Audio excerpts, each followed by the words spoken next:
My favorite animal is a lion because it's the king of the jungle, of course. I mean, a lot of people say it, but I guess I'm one of them. My favorite movie would have to be either Training Day and Pearl Harbor.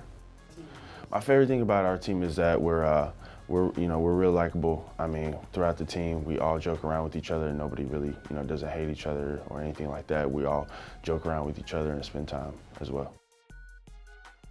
My wrestling persona would definitely have to be The Rock. I feel like, I could do a great job being him, and that was my favorite wrestler growing up. If I could have one season year-round, it would definitely have to be summer. Because it's the greatest time of the year. I mean, it's summertime. You can wear pretty much whatever you want. Can't wear sweats, but other than that, you're good to go. My favorite memory of being a Bradley student athlete is my freshman year. Kind of goes way back, but we beat U of I in Vegas, and that was my homecoming, so that was a special memory.